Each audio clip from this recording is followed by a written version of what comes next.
ये एक हकीकत है कि इंसान जमीन पर जो कुछ करता है या जो काम करता है, जो बीज बोता है वही काटता है। अगर आज आप नफरत बोएंगे तो यकीनन नफरत ही काटेंगे, क्योंकि अगर आप बुरा करेंगे तो आपके साथ भी वैसा ही होगा।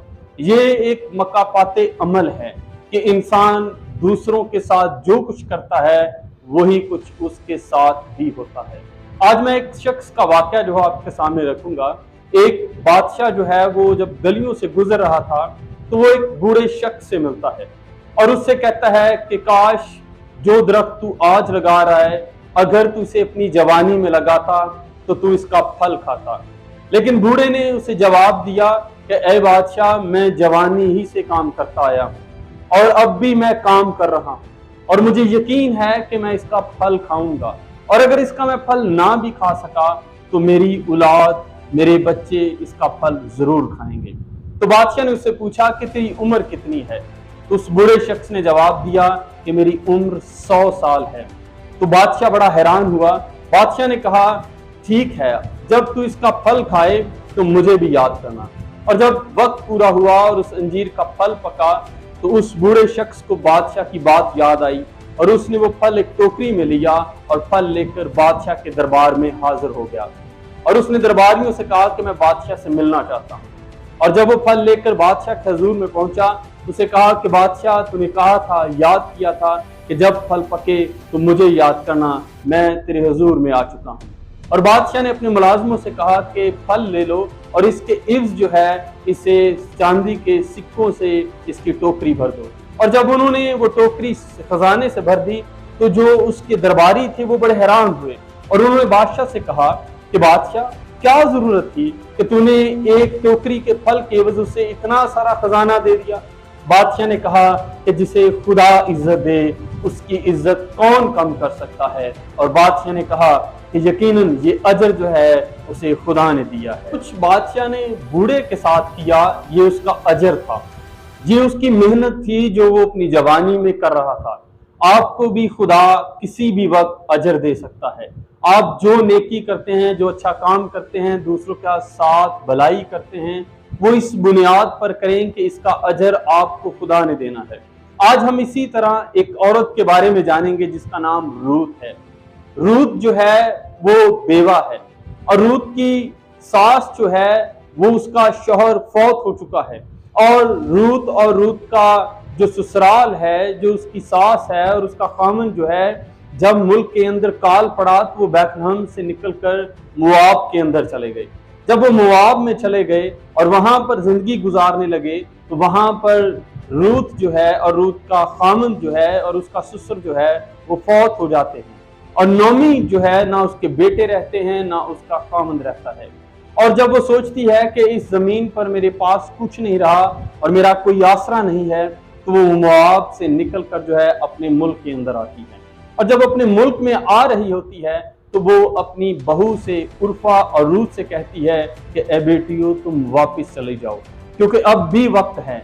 लेकिन उर्फा जो है वो वापस चली जाती है, लेकिन उसकी बहू रूत जो है वो वापस नहीं जाती, बल्कि उसे कहती है कि जहां पर तू जाएगी मैं तेरे साथ जाऊंगी। तेरा खुदा मेरा खुदा होगा, तेरे लोग मेरे लोग होंगे और मौत के सिवा तुझे मुझसे कोई चीज जुदा नहीं कर सकती। ये रूत की अपनी सास के साथ मोहब्बत की इंतहा थी। वो इस बात से पीछे नहीं हटती और वापस भी नहीं जाती। और रूत जो है अपनी सास के साथ उस मुल्क में, एक परदेसी मुल्क में आ जाती है और वो अपनी सास के साथ रहती है, उसके साथ काम करती है और उसे कहती है कि तू घर में रहना और मैं बाहर जाकर काम करूंगी।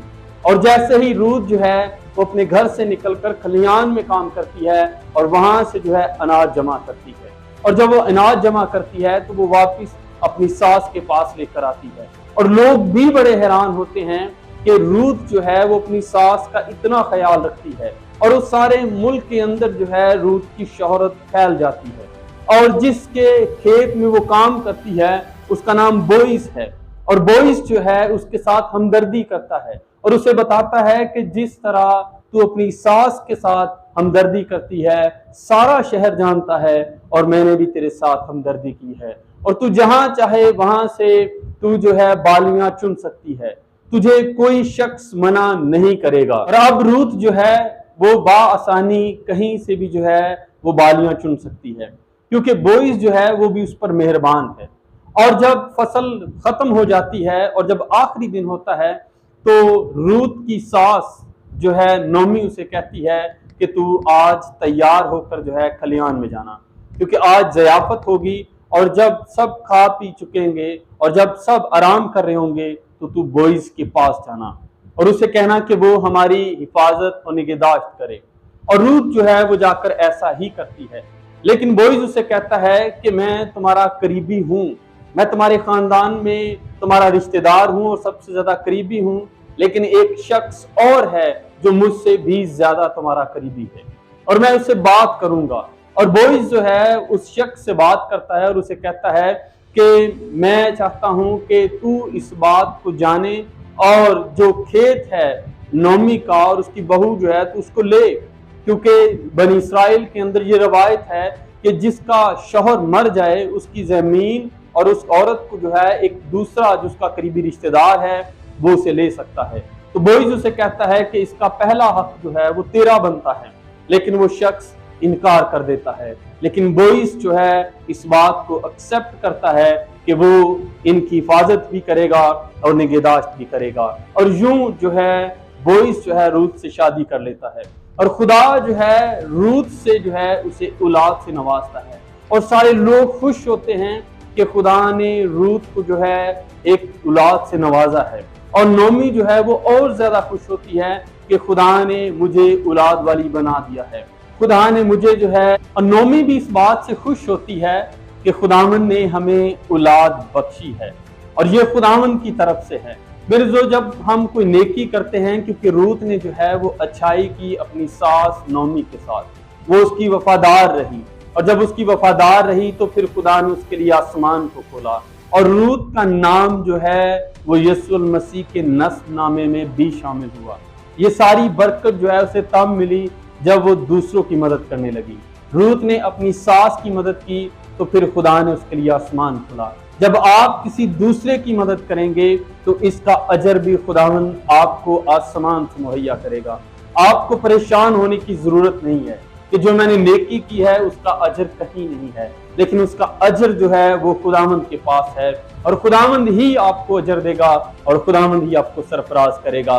लेकिन फकत आपने ये करना है कि आपने दूसरों की मदद करनी है, दूसरों के साथ चलना है, दूसरों के साथ अच्छाई करनी है। जब आप दूसरों के साथ भलाई करेंगे तो फिर खुदा आपके साथ भलाई करेगा। आमीन।